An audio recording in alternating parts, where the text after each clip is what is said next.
This is CBN News Watch. And thank you so much for joining us. I'm Ephraim Graham. Lots to get to on this Friday. We're going to begin this half hour in the Middle East. There are signs Israel's battling front may be shifting to focus on Hizbullah in the north as fighting continues in the Gaza Strip. CBN Middle East correspondent Julie Stahl has the story. She reports from Jerusalem. As Hezbollah launched another wave of rockets and drones with explosives into northern Israel, setting off sirens, Israeli forces have been striking back. As the battles heat up, Iran's new acting foreign minister warned Israel not to launch a war, saying ramifications could backfire against Zionists.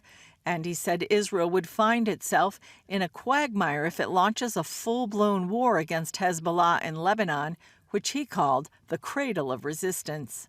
Iraq's foreign minister added, If an attack occurs in Lebanon, then this will have an impact on the entire region. Meanwhile, the Israel Defense Forces is recommending to wrap up the Rafah operation quickly in Gaza in order to prepare for a wider war against Hezbollah in Lebanon.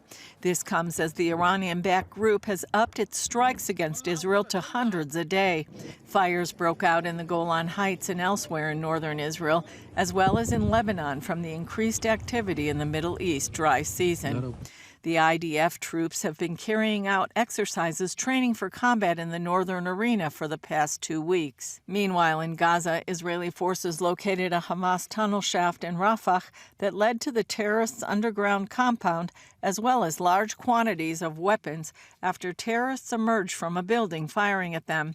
President Biden reiterated that Hamas is standing in the way of a ceasefire agreement. I've laid out an approach that has been endorsed by the UN Security Council, by the G7, by the Israelis, and the biggest hang-up so far is Hamas refusing to sign on, even though they have submitted something similar. A Hamas official admitted to CNN, no one has any idea how many Israeli hostages are still alive, saying, you have to remember, not only Hamas took hostages on October 7th, so did other terrorists. Meanwhile, a new poll by the Palestinian Center for Policy and Survey Research shows 67% of Palestinians believe Hamas's brutal October 7th attack was the correct thing to do. 97% say Hamas has committed war crimes, while only 9% believe Hamas has committed war crimes.